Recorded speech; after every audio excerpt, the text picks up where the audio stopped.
Christmas road trip. December 20th, 1974, 4 days before Christmas. A woman named Kathleen Vincent was on her way to see family one cold and snowy night. The road was covered thick with snow and ice, so Kathleen needed to be careful. It was dark and snowing heavily. Kathleen could barely see where she was going. It was about 10:30 p.m. when Kathleen had finally reached a gas station. "Oh man, I've been in that car since 7 o'clock. I need a coffee if I'm going to make this trip," Kathleen said, stepping out of her white Toyota Corolla. Kathleen walked into the dimly lit convenience store and grabbed an iced coffee, paid, and walked out. After finishing putting gas in her car, Kathleen got back on the road. She was very tired and wanted to sleep, but she kept on pushing. Minutes felt like hours. Kathleen was on the verge of falling asleep.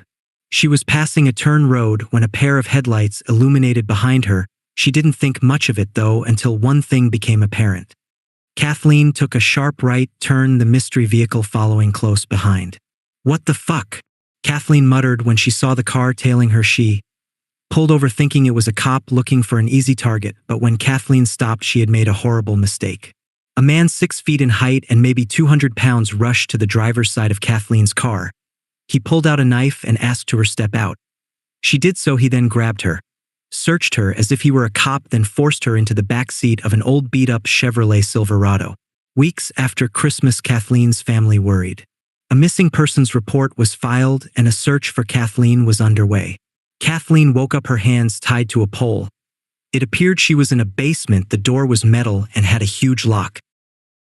A man wearing an old flannel blue jeans and an old Orly Auto Parts hat walked into the room. "Finally, I thought you'd never wake up," said the man.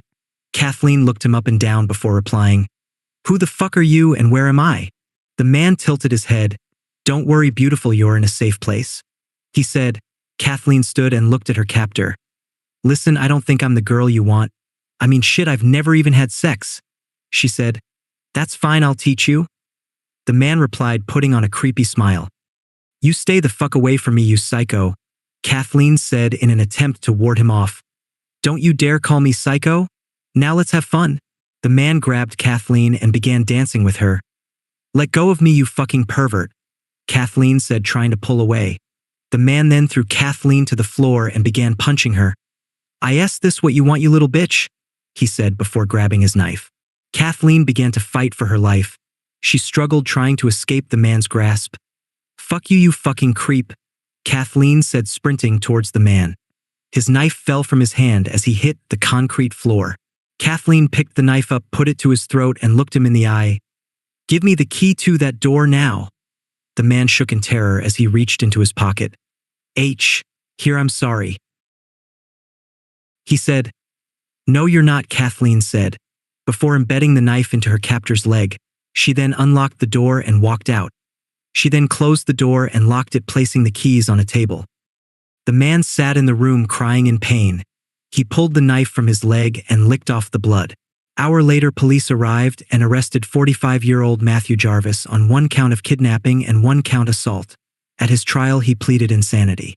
The plea was rejected. He was found guilty. He was sentenced to 26 years in prison. He died when another inmate stabbed him to death with shank. Kathleen, however, moved on. She married her longtime love interest Kevin Gardner, and they had 2 children together.